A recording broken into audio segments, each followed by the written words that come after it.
palsu Jokowi. Hal tersebut disampaikan Kombes Imanuddin dalam konferensi pers di Polda Metro Jaya pada Senin sore.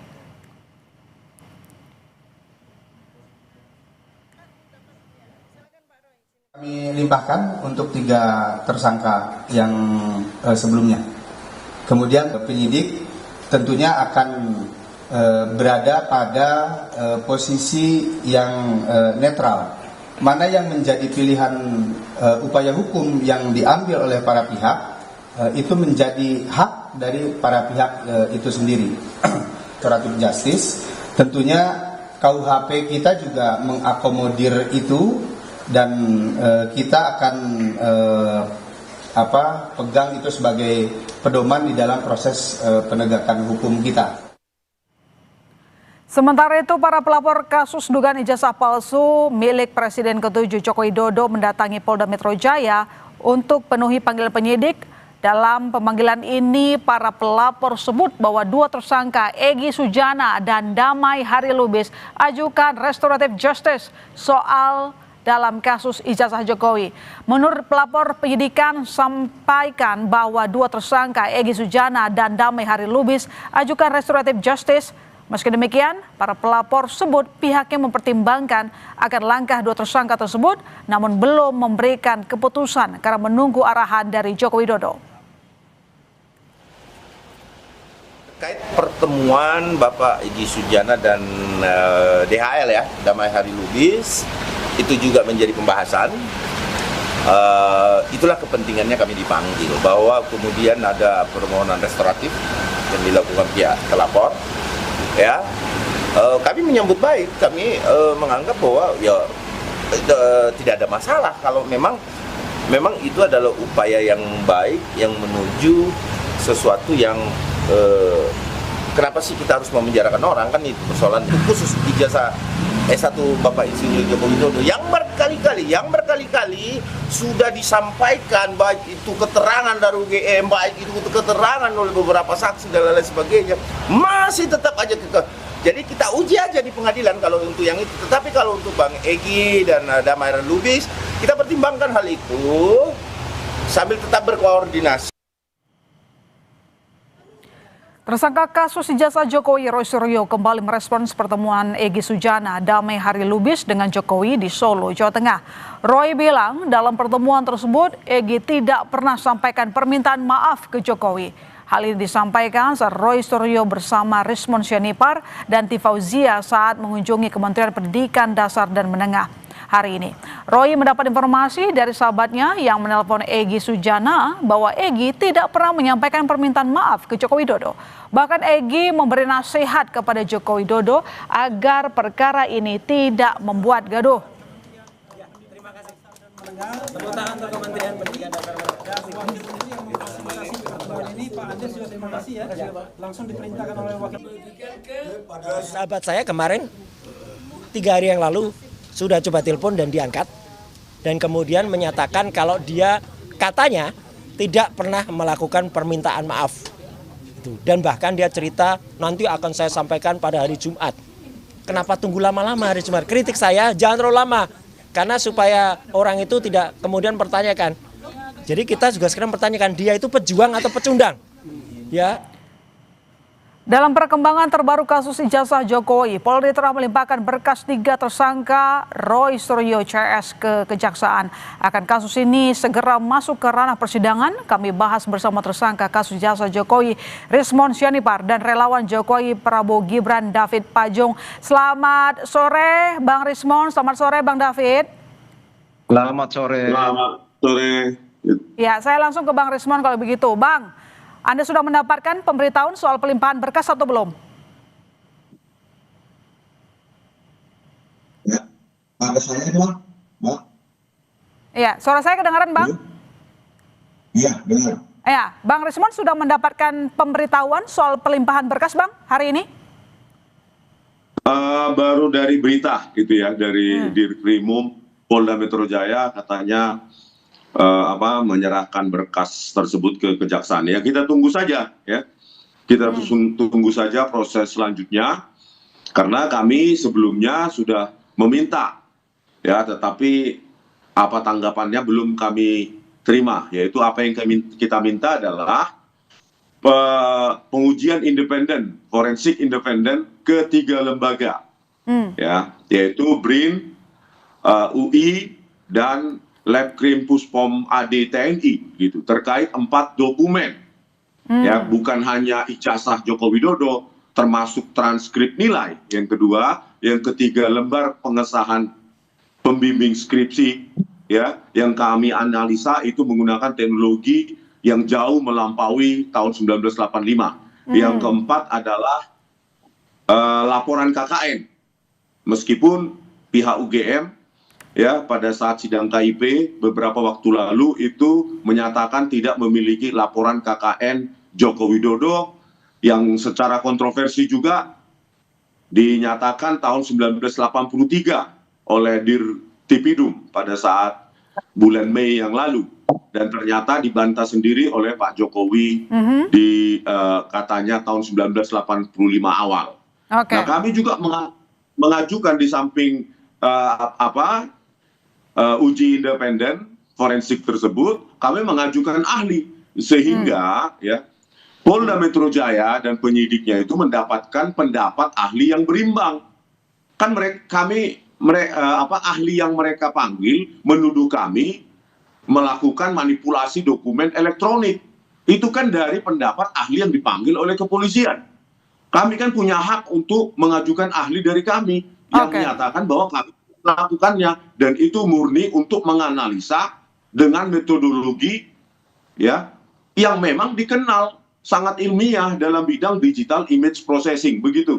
Oke, baik. Kalau begitu saya ke Bang David. Bang David, apakah saat ini sudah sesuai dengan keinginan teman-teman relawan Jokowi ketika kasus akan segera diproses secara hukum? Ya, ini kan bukan soal keinginan kami ya, bukan soal keinginan relawan, tetapi prosedur hukum yang harus ditegakkan. Artinya begini, kan kawan-kawan Rismond dan kawan-kawan sudah minta gelar perkara, sudah dilayanin gelar perkara, minta pengajuan saksi ahli sudah. Nah, sekarang kan yang kami soroti ini sebenarnya kami nggak ada urusan dengan Roy, Rismond, Tifa, nggak ada urusan. Urusan kami adalah bagaimana penegakan hukum. Kepolisian dan semua aparat hukum ini yang sangat lambat dalam mengambil keputusan. Padahal sebenarnya kan ini semuanya sudah lengkap. Bukti, alat bukti 700 lebih ya. Saksi-saksi ahli 22-23 orang. Saksi-saksi pendukung ada 120-an orang. Sudah permintaan para tersangka ini sudah dilayanin. Lalu kemudian kenapa baru hari ini diajukan ya? Kemudian kita berharap P21-nya itu cepat. Karena apa? Salah satu bukti bahwa molor-molornya kasus ini memberikan dampak baru lagi adalah ya makin bertingkah lah si Roy Suryo mengadukan lagi kawan-kawan kami. Ini kan menimbulkan kekisruhan baru, menimbulkan polarisasi baru di dalam masyarakat. Karena apa? Karena begitu lambatnya aparatur mengambil tindakan, padahal semua berkas-berkas pendukung sudah lengkap. Bahkan sebenarnya harapan kami, ya mereka semua ini harusnya ditahan karena memang tuntutannya kan di atas 5 tahun harusnya kalau mau penuhin itu. Tetapi ya kita juga nggak bisa punya kewenangan untuk menuntut para aparat hukum, tetapi mereka terlalu mengabaikan masalah ini sehingga menimbulkan kekisruhan baru. Roy melaporkan lagi teman-teman yang dibalas nanti oleh laporan berikut juga, dan ini akan jadi menurut Bang David, Roy Suryo CS akan ditahan, nanti dijawab Bang. Kami segera kembali saudara, tetap di Kompas Petang.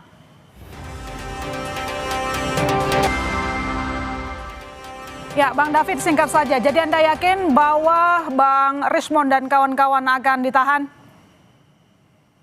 Ya, seharusnya dari dulu begitu penetapan tersangka harusnya ditahan. Mudah-mudahan dengan diajukannya berkas ke kejaksaan, kejaksaan tidak selelet dan tidak selamban langkah kepolisian ya, supaya cepat P21. Karena apa? Ini menimbulkan kekisruhan baru dari para pelaku yang terus membuat ulah di tengah masyarakat, membuat polarisasi, mengancam persatuan anak-anak bangsa ini.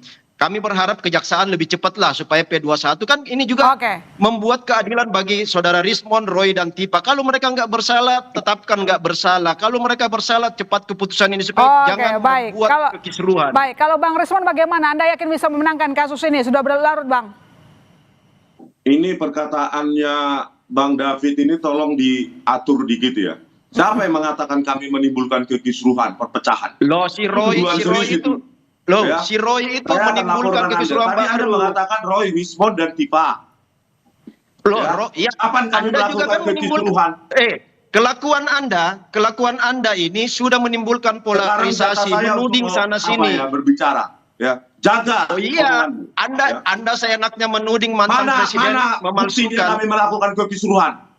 Loh, Mana dengan bukti kasus realnya? Anda, dengan Mana kasus bukti Anda realnya? ini, Ada Anda kekisruhan kami menimbulkan buat. polemik. Anda menimbulkan Polarisasi, polemik. Mana buktinya? Loh, sekarang Oke. Anda tersangka. Oke. Sekarang Anda Mana tersangka buktinya? bagaimana bukti? Baik. Berbicara asal ngomong Anda tidak. 700 Baik. alat Saya laporkan nanti membuat, Baik, membuat silakan. Anda tersangka. Oke. Bukti tersangka itu Oke, adalah ya. Anda sudah Jadi menimbulkan begini. polemik. Oke. Coba, polemik Bang- di tengah Bang masyarakat. Rismon. Saya berbicara. Polarisasi. Baik, Bang Rismon, Ya. 2 dari Oke. 8 tersangka bertemu dengan Jokowi dan bahkan menyampaikan, mengajukan mekanisme restoratif justice. Anda tahu itu? Anda membenarkan hal tersebut? Saya tidak tahu dan saya tidak peduli juga ya tentang pengajuan restoratif justice oleh Bang Egy Sujana maupun Bang Damai Hari Lubis. Tetapi ya dari pernyataan Bang Egy Sujana lewat telepon pada saat itu Mikael Sinaga menelpon Bang Egy Sujana dan di situ lewat speaker saya dengar, saya ada di situ mengatakan Bang Egy Sujana saat itu mengatakan ada 2 orang Polri. Yang pertama, penyidik dan atasannya membersamai Bang Egy Sujana dan Bang Damai Hari Lubis pada tanggal 8 Januari 2026. Nah, kita tidak tahu bagaimana etika profesionalisme dari penyidik yang mengantarkan tersangka ke kediaman pelapor. Satu. Yang kedua, ada tidak korelasinya antara pertemuan tersebut ya yang menurut Bang Egy Sujana dibersamai oleh penyidik maupun atasannya ya yang mengumumkan tadi. Nah, apakah ada hubungannya itu ya perintah Jokowi pada saat pertemuan itu dengan pengajuan berkas kami ke kejaksaan? Itu perlu Saya bisa diklarifikasi jelaskan. baik oleh Polda Metro Jaya maupun oleh Bang Egy Sujana. Ini Oke. harus secepatnya. Oke. Karena bagaimana etika Boleh saya dan jelaskan? profesionalisme penyidik Sebentar, Bang. mengantarkan itu. Harusnya jika ada pengajuan restoratif justice, hal tersebut dilakukan di Oke. Polda Metro Jaya. Baik, Bang David, Bukan itu di kata Bang rumah Rismon. pelapor. Ada penyidik yang Ya. ikut ke kediaman Jokowi. Pertama, itu kan baru informasi. Yang kedua, kalaupun Bukan, ini bukan. kalau itu kalaupun lewat itu telepon. oke. Itu lewat telepon Kalaupun dari itu Bang Egy terjadi, Sujana, informasi itu bukan informasi sembarangan itu. ya Oke. teman saya yang mendampingi Egy Sujana, kawan saya 2 dari Rejo relawan Jokowi, 2 orang Mas Rahmat sama Darmijal mendampingi langsung loh. Itu kawan dekat kami lah. Nah gini, saya mau bilang gini Mas Rismon ya. Seandainya pun penyidik mendampingi nggak ada yang salah. Karena pertama, dalam konteks ini bagian dari proses kasus. RJ itu harus ada saksi, harus ada bukti, harus ada mediator.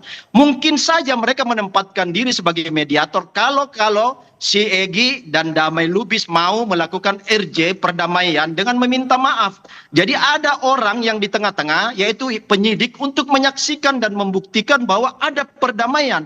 Dan memang kemarin ada permintaan maaf menurut teman kami yang mendampingi Egy dan Damai Lubis. Itu clear, Oke. mereka minta maaf dan ada doa. Minta Ada maaf doa ya, di minta depan maaf Pak ke Jokowi. Egy dan Damai minta maaf katanya Bang Rismon. Kalau dari versi informan Ya, Anda, itu minta maaf atau enggak? Informasi dari kawan kami yang Oke, mendampingi ya. baik. dan Itu mereka versi didampingi. rekan dari Ya. Bang David. Silakan, Bang Rismon, Dari singkat. telepon tersebut, ya dari telepon tersebut, Bang Egy Sujana membantah menyangkal ada permintaan maaf secara eksplisit kepada Joko Widodo. Itu menurutnya. Oke. Ya, ada Jadi yang menyaksikan melihat berbicara ada dulu. permintaan. Oke, Yang silakan, Bang menyaksikan Rismon. melihat ada permintaan. Bisa nggak saya bicara dulu? Oke, silakan Bang Silakan. Rismon. Ya, jadi dari telepon tersebut ada pernyataan yang keluar. Di samping ada polisi aktif, penyidik dan atasannya. Yang kedua, tidak ada permintaan maaf eksplisit dari Bang Egy Sujana. Silahkan, kalau saling membantah, silahkan kalian saling membantah. Ya, antara Bang Egy Sujana, Polda Metro Jaya, maupun relawan Jokowi, ya Pak Rahmat, Muhammad Rahmat dan Darmijang. Silakan itu dibantah. Jadi ngapain ke sana, Bang? Saya ingin, ya kami ingin, publik ingin mengetahui, ya untuk apa, ya klarifikasi dari Polda Metro Jaya siapa yang mendampingi mereka dari pihak Polda Metro Jaya. Oke. Dari penyidik sebenarnya saya tahu inisialnya 2 orang tersebut. Ya. Dan nggak ada Tapi yang salah biarkan itu. Polda Metro Jaya menjelaskan itu dan apa kepentingannya. Kalau kepentingan restoratif justice, kenapa dilakukan diam-diam? Kenapa dilakukan Kenapa diam-diam, Bang David? Singkat jumlah saja, saya mau pelapor? tutup. Kenapa dilakukan diam-diam, kata Bang Rismon? Nggak ada urusan Rismon Roy Tifa. Ini urusannya Egy Sujana dengan Oke. Damai Lubis, 2 orang yang ingin melakukan restoratif justice, meminta maaf kenapa Rismon yang kebakaran jenggot, nggak ada urusan. Mereka Oke. mau minta Ada maaf itu urusan, artinya ini mereka kasus jiwa sama. besar. Mereka Satu jiwa surat besar mengakui penyidikan. kesalahan. Halo. Mereka Ini mengakui satu kesalahan surat mereka. penyidikan. Baik. Mereka Kita tunggu nanti mengatakan episode mereka berikutnya ya. jiwa besar. Terima kasih, Bang Nggak David. ada Terima masalah kasih, itu. Bang Rismon, telah bergabung di Kompas Petang. Sampai jumpa. Saudara jangan kemana-mana.